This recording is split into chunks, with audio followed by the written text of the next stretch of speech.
오늘 우리에게 주시는 말씀은 신약성경 사도행전 10장 44절에서 48절입니다. 우리 함께 읽겠습니다. 베드로가 이 말을 할 때 성령이 말씀 듣는 모든 사람에게 내려오시니 베드로와 함께 온 할례 받은 친자들이 이방인들에게도 성령 부어 주심으로 말미암아 놀라니 이는 방언을 말하며 하나님 높임을 들음이로라. 이에 베드로가 이르되 이 사람들이 우리와 같이 성령을 받았으니 누가 능히 물로 세례 베품을 금하리요 하고 명하여 예수 그리스도의 이름으로 세례를 베풀라 하니라. 그들이 베드로에게 며칠 더 머물기를 청하니라. 아멘. 우리 좌우 옆에 계신 분들하고 같이 인사 나누겠습니다. 사랑합니다. 사랑합니다. 사랑합니다. 다시 한번 할까요? 우리가 교회입니다. 우리가 교회입니다. 오늘 주일 예배드리러 나온 우리 모두에게 또 멀리서 영상으로 예배하시는 교우들에게 위로부터 부어주시는 하나님의 은혜와 사랑이 함께 하시길 소망합니다. 5월 가정의 달 마지막 주일이기도 하고요. 5월 달은 기념일이 참 많아요. 또 우리 교회에서는 오늘은 성령 강림주일, 성령 강림절은 기독교 절기 중에 우리가 처음 경험하는 성탄절 그리고 부활절과 함께 3대 절기 중에 하나입니다. 그런데 성령 강림절에 대한 그러한 이야기는 많이 우리가 다른 성탄절이나 부활절에 비해서 많이 나누고 있지 않는 것이 현실이지만 교회 절기에 있어서 어떤 측면에서는 오늘 성령 강림절이 초대교회나 교회 역사 가운데 아주 중요한 절기 중에 하나입니다. 바라기는 우리 더함교회 또 성도님들 가운데 성령께서 함께 하시는 은혜가 있기를 소망합니다. 성령께서 우리 가운데 함께 계실 때 우리가 능력 있는 그리스도인의 삶을 살아낼 수 있기 때문에 그렇습니다. 예수님은 승천하시기 전에 제자들에게 한 가지 말씀하셨어요. 예루살렘을 떠나지 말고 아버지께서 약속하신 것을 기다리라, 그렇게 말씀하셨습니다. 여기서 아버지께서 약속하신 것은 무엇이냐면 성령님이에요. 그러니까 예수님께서 사랑하는 제자들과 믿음의 공동체를 떠나가시면서 하나님 나라로 승천하시기 전에 제자들에게, 믿음의 공동체에게 하나님의 약속하신 성령을 기다려라, 그렇게 말합니다. 그 말 속에는 어떤 의미가 있냐면 그만큼 중요하다라고 하는 의미가 들어있기 때문에 그렇습니다.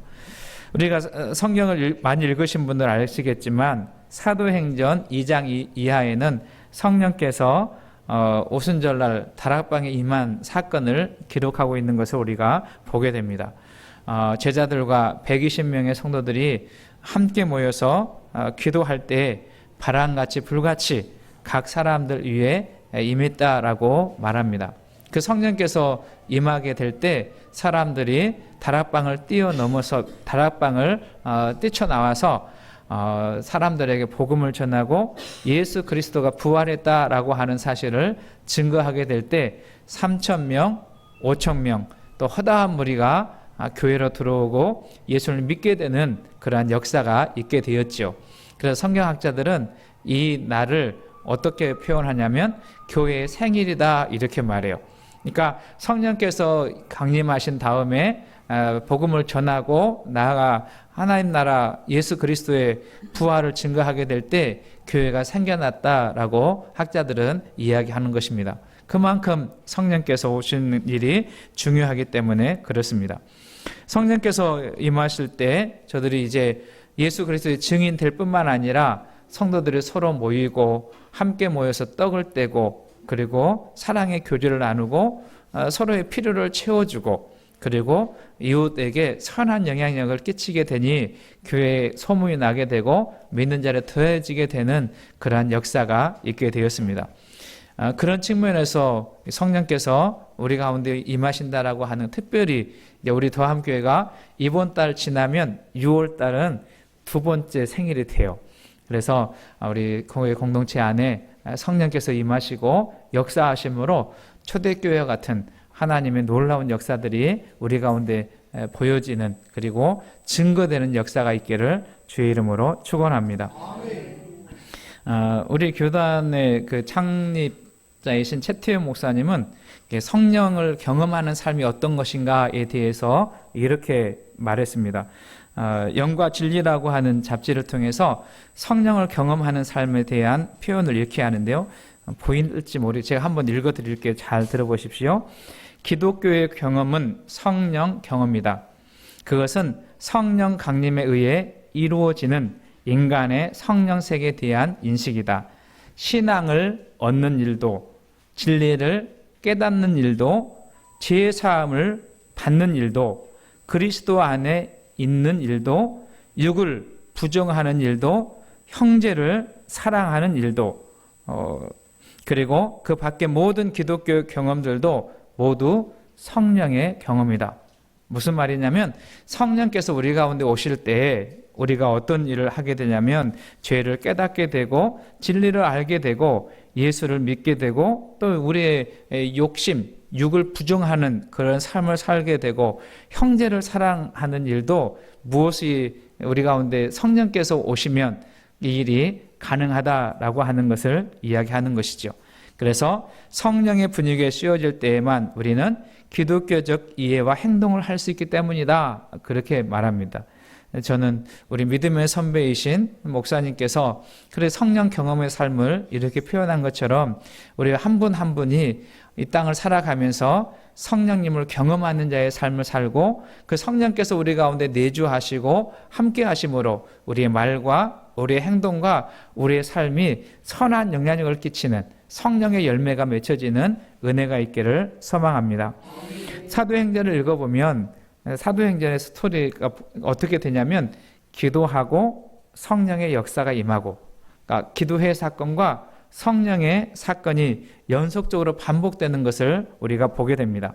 성도들이 모여 기도할 때 성령께서 임하시고 그 성령이 임하시면 권능을 받아서 저들이 담대해졌고 그리고 용감해졌고 그리고 복음의 증인이 되고 부활의 증거의 역사를 이루어내는 것을 보게 됩니다. 물론 우리가 성령 충만에 대한 이해를 할 때 성령 충만하면 뜨겁고 그리고 또 요란하다라고 하는 표현을 하지요. 그것도 맞는 거예요. 그렇지만 또 성령 충만케 되면 반드시 우리들에게 나타나는 역사가 뭐냐면 예수 그리스도가 부활했다. 예수 그리스도가 우리의 구주가 되신다. 예수 그리스도가 우리의 죄사함을 사해 주었다라고 하는 그러한 복음의 증인된 자의 삶을 살아갈 수 있게 되는 것이죠. 그래서 교회의 역사 가운데 성령 충만은 대단히 중요한 일이기 때문에 오늘 이 말씀 우리가 묵상하시면서 우리 가운데도 이 성령께서 임하시기를 기대하는, 그리고 성령님께 순종하는 그러한 삶을 살아내시는 저와 여러분 되시기를 주님의 이름으로 축복합니다. 오늘 본문이 기록된 사도행전 10장의 말씀을 읽어보면 이 성령의 역사하심이 유대인을 넘어서, 그러니까 이스라엘, 팔레스타인 유대인을 넘어서 이방인에게 임하는 사건, 첫 번째 사건을 기록한 내용이 사도행전 10장에 나옵니다. 이 고넬료의 가정에 성령의 임하심으로 말미암아 이제 복음이 세계를 향해서, 열방을 향해서 나가게 되는 그러한 터전이 되었던 것이죠. 사도행전 10장의 내용은 로마 군인 고넬료라고 하는 사람이 등장합니다. 이 고넬료는 성경을 읽어보면 어떤 사람이냐면 착한 사람이었고 그리고 구제에 힘쓰는 사람이었고 기도하는 사람이었다, 이렇게 평가를 해주고 있습니다. 그 고넬료의 가정에 성령께서 임하심으로 온 세계를 향해서, 모든 민족을 향해서 그리스도의 복음이 증거되는 문이 열리게 되는 역사가 있게 되었던 거죠. 이 당시에만 해도 유대인들은 자기들에게 하나님의 은혜, 자기들에게 성령님이 임하신다는 것을 알고 있었지만 이방인들에게도 성령께서 임하실 것이라고 하는 기대를 가지고 있지 않아요. 그런데 성령께서 고넬료라고 하는 이방인의 가정에 임하심으로 그 복음이 이제 세계 열방을 향해 나가게 되는 그러한 역사가 있게 되었던 것이죠. 그렇다면 이방인이었던 고넬료와 그 가정에 어떻게 성령을 경험하는 삶이 되었나라고 하는 것을 오늘 말씀을 통해서 몇 가지만 살펴볼 텐데요. 첫 번째로는 무엇이냐면 기도를 통한 성령의 경험이었어요. 고넬료는 로마 군대의 백부장이었지만 하나님을 경외하고 하나님께 기도하는 사람이었어요. 여러분 사도행전 10장 2절 말씀에 보면 그가 경건하여 온 지방과 더불어 하나님을 경외하며 백성을 많이 구제하고 하나님께 항상 기도하더니 이렇게 그를 평가합니다. 베드로가 이 고넬료의 집에서 고넬료를 만나게 되고 또 10장 31절 말씀에 보면 말하되 고넬료야 하나님의 내 기도를 들으시고 내 구제를 기억하셨다. 천사를 통해서 하나님께서 고넬료에게 전한 말씀인데 고넬료야 하나님의 내 기도를 들으시고 내 구제를 기억하셨다. 이렇게 평가를 하고 있는 것을 봅니다. 처음 성령 강림의 사건이 기록된 그 사도행전 2장도 읽어보면 성도들이 모여서 함께 기도할 때 성령께서 바람같이 불같이 임했다라고 하는 말씀을 우리가 살펴볼 수 있지 않습니까? 예수님께서 그 기도에 대한 말씀을 하실 때 마태복음 7장과 그리고 누가복음 11장에 그 기도 구하고 찾고 두드리라라고 하는 그런 말씀을 많이 우리가 기억하고 있지 않습니까? 근데 그 사건의 기도를 기록한 누가복음 11장 13절 말씀에 보면 예수님은 이렇게 말씀하세요. 너희가 악할지라도 좋은 것을 자식에게 줄 줄 알거든 하물며 너희 하나님 하늘 아버지께서 구하는 자에게 성령을 주시지 않겠느냐 이렇게 말씀하세요. 그러니까 이 말씀 뭐냐면 하나님께서는 성도들이 구하고 찾고 두드릴 때에 좋은 것을 주시는데 그 좋은 것을 누가는 무엇이라고 표현하냐면 성령님이시다 그렇게 말씀합니다. 그러니까 성령께서 우리 가운데 임하시게 될 때 우리가 하나님이 기뻐하시는 자의 삶을 살아낼 뿐만 아니라 능력 있는 그리스도인의 삶을 살아낼 수 있기 때문에 성령님을 좋은 것이라 그렇게 말해요. 저는 우리 더함교회가 기도할 때 주님께서 우리에게 좋은 것, 성령님을 주시는 은혜가 있기를 소망합니다. 그 성령께서 우리 심령 가운데 또 우리 교회 공동체 가운데 임하게 될 때 우리는 하나님이 기뻐하시는 자의 삶을 살아낼 뿐만 아니라 그분의 뜻을 이루어가는 성도의 삶을 살고 교회를 이루어갈 수 있기 때문에 그렇습니다. 우리 교회가 기도를 멈추지 않는 교회 되었으면 좋겠습니다. 여러분 두세 사람이 모여서 기도하시고 또 새벽 기도의 시간에 또 개인적으로 하루를 마치면서 또 간절한 기도를 드릴 때 성령께서 우리 가운데 오셔서 우리 기도를 통해서 하나님 뜻을 알게 하시고 또 함께 하심으로 우리 그리스도인의 삶을 살아내는 은혜가 있기를 소망합니다. 또 고넬료 가정에 성령을 경험하게 되었던 두 번째 요인은 뭐냐면 하나님에 대한 갈망, 그러니까 하나님에 대한 사모함, 주의 말씀에 대한 기대함이 있었기 때문에 그 가정에 성령께서 임하셨다라고 하는 것을 우리가 볼 수 있습니다. 오늘 본문 사도행전 10장 내용은 앞에서 말씀드린 것처럼 이방인인 고넬료 가정에 성령께서 임하신 사건이에요. 이 고넬료는 하나님을 경외하고 기도를 하는 사람이었고 선한 일에 힘쓰는 사람이었다 소개하고 있지만 이 고넬료가 어떻게 예수님을 알게 됐는지 어떻게 하나님을 믿게 되었는지는 성경에서 침묵하고 있기 때문에 우리가 짐작해 볼 수는 있지만 자세한 내용을 알지 못해요.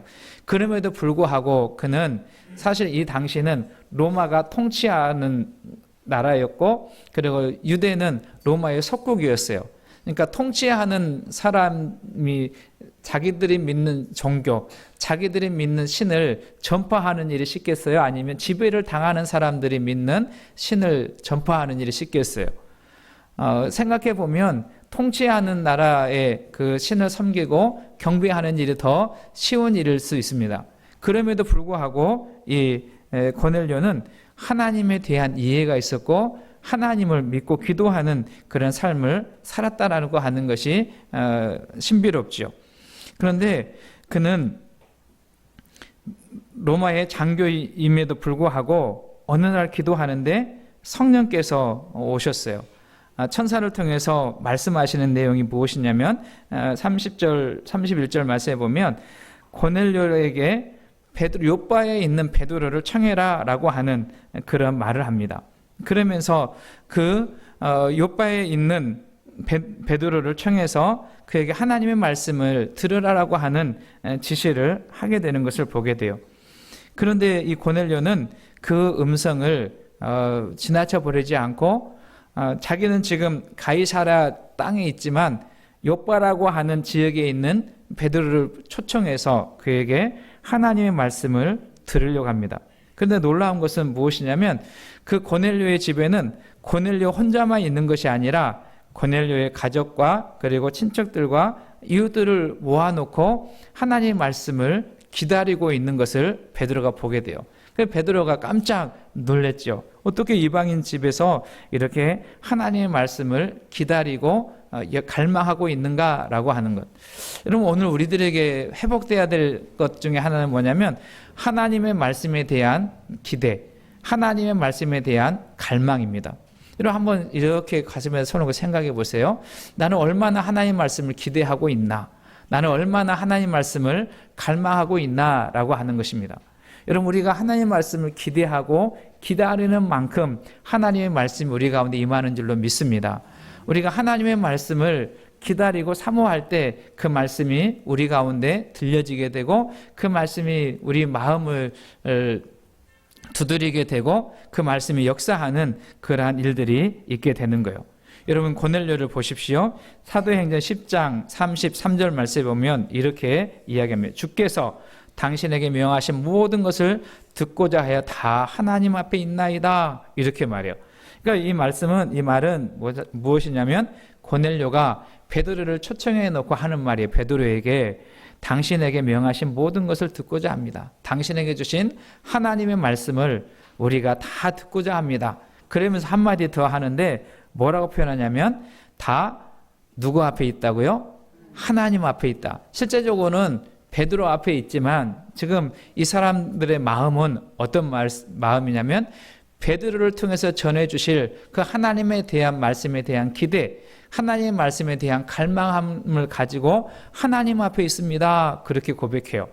여러분, 이 이야기를 들은 베드로가 얼마나 멋쩍었으면 이렇게 표현해요. 나도 여러분들과 같은 사람입니다. 나는 신이 아닙니다. 그러나 하나님께서 주시는 말씀, 그 말씀을 내가 전할 때 아마 성경에는 그런 표현이 있지 않지만 이렇게 쭉 생각해 보면 베드로가 그런 심정으로 하나님 말씀을 전했을 거예요. 이렇게 하나님의 말씀을 사모하고 하나님 말씀을 기대하고 하나님 말씀을 갈망하는 이 사람들에게 하나님께서 주신 말씀을 그대로 증거할 때 하나님께서 그 말씀을 통해 역사하실 줄로 믿습니다. 우리 안에도 이러한 하나님 말씀에 대한 기대와 갈망이 있기를 주님의 이름으로 축원합니다. 그래서 베드로가 이 사건을 보면서 하나님은 유대인들뿐만 아니라 이방인들에게도 복음이 증거되고 이 이방인들에게도 구원의 손길을 펼치고 있구나라고 하는 것을 알게 되었던 것이죠. 여러분, 우리의 신앙도 마찬가지입니다. 우리도 하나님에 대한 갈망이 없다면 성령을 경험하기 어렵습니다. 그러나 우리가 하나님을 기대하고 하나님의 말씀을 사모하고 하나님께서 우리 가운데 역사하신다라고 하는 그 마음을 가지고 그분을 기다리면 반드시 하나님께서 우리에게 성령의 은총을 허락해 줄 줄로 믿습니다. 여러분, 한번 생각해 보십시오. 우리 신앙생활 한다는 일이 쉬운 일이 아니지 않습니까? 여러분, 지금 이 성경이 기록된 그러한 상황에서 무서워 말고 두려워하지 말라 그렇게 말씀하시는 이야기를 여러분 듣는다고 생각해 보십시오. 이때는 나라를 빼앗기고 로마가 통치하는 그런 나라예요. 로마 황제를 주로 고백하는 이때에 그 로마 황제가 우리의 주가 아니라 예수님만이 우리의 주가 되시고 그분이 왕이 되십니다 라고 하는 고백은 쉬운 일이 아닙니다. 그것 때문에 두려워하고 염려하는 사람들에게 두려워하지 말라, 내가 함께 하시겠다라고 하는 그 말씀을 주시는 거예요. 여러분, 또 생각해 보십시오. 우리는 주의 일을 할 때 부담스러운 일들이 참 많이 있지 않습니까? 내가 결단을 하고 각오를 해도 그 부담스러운 일을 감당하는 일은 쉽지가 않아요. 그렇지만 그 일을 감당할 수 있게 하시는 분이 누구시냐면 성령님이세요. 제가 하나 예를 들어볼까요? 어떤 전도사님이 결혼을 하게 됐어요. 결혼을 하게 됐는데 결혼을 하면서 어떤 결단을 했냐면 내 아내하고는 절대로 싸우지 않겠다. 그렇게 결단을 했어요. 결단을 했는데 처음에는 한 5개월, 10개월, 15개월까지는 싸우지 않았어요. 그런데 15개월이 지나가면서 갑자기 목소리가 커지게 되고 소리가 커지게 되면서 싸움이 일어나게 됐어요. 그런데 여러분 생각해 보십시오. 하나님을 잘 섬기고 또 전도사의 길을 걸어가고 목회자의 길을 걸어가려고 결단하고 각오하고 그러기 위해서 우리 가정이 사람들에게 보본이 돼야 된다라고 하는 그런 마음 가지고 결단을 했는데 결단이 되지 않았어요. 그리고 1년이 2년이 지나고 3년이 지나면서 점점 골은 깊어가고 이제 헤어져야 되나 그런 이제 마음이 있게 됐던 거예요. 그런데 어느 날 하나님의 말씀을 묵상하다가 어떤 생각이 드냐면 이 결단과 결심으로는 되는 것이 아니구나. 여러분 한번 생각해 보십시오. 아마 대부분 우리들도 그랬을 거예요. 내가 내 사랑하는 남편, 사랑하는 아내 잘 사랑하고 섬기고 행복한 가정을 이루어야지. 그렇게 결단과 각오했지 않습니까?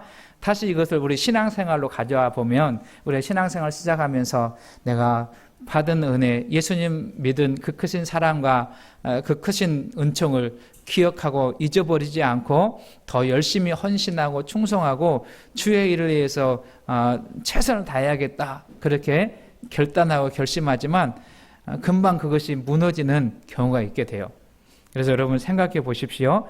우리는 이러한 삶을 살아낼 수 있는 길은 무엇이냐면 우리에게 있는 것이 아니라 우리 가운데 힘이 되어주시고 능력이 되어주시고 그 삶을 살아낼 수 있도록 도우시는 분이 계시는데 그분이 누구시냐면 성령님이세요.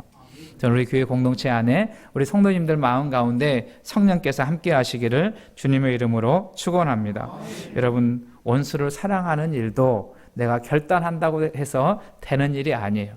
성령께서 우리 마음 가운데 오셔서 그 마음을 주실 때 우리는 원수를 사랑하는 자의 삶을 살아갈 수 있습니다. 여러분 어떤 시험이 와도 그것을 이겨내리라. 예를 들어서 구약성경 다니엘을 읽어보면 다니엘이 하나님의 은혜를 사모하고 또 결단하지 않습니까? 그래가 어떤 시험이 와도 이겨낼 수 있었던 것은 무엇이냐면 왕이나 주변에 있던 사람들이 이야기하는 것처럼 하나님의 함께 하시기 때문에, 다른 말로 하면 하나님의 영이신 성령께서 함께 하시기 때문에 시험과 유혹도 이겨낼 줄로 믿습니다. 우리 더함교회 공동체 안에 우리 성도님 가운데 이 성령께서 함께 하신 은혜가 있기를, 그러기 위해서 우리가 무엇을 해야 되냐면 주님을 멀리하지 않고 늘 기대하고 갈망하는 자의 삶을, 여러분 주님께 마음 문을 열어드리는 저와 여러분 되시기를 주의는 축원합니다. 그때 성령께서 우리를 도와주실 거예요. 또 하나 오늘 본문 말씀에서 성령을 경험하는 삶, 첫 번째는 기도를 통해서, 두 번째는 하나님에 대한 기대 갈망을 통해서, 세 번째는 복음을 들을 때, 생명의 복음을 들을 때 성령께서 우리 가운데 역사하신다는 것입니다. 여러분 전도를 하신 분은 이렇게 한 번 정도는 들어보았을 표현이에요. 우리가 예수님 믿어야 된다, 교회 다녀야 된다, 그렇게 복음을 전하면 사람들이 그렇게 말하는 사람이 있어요.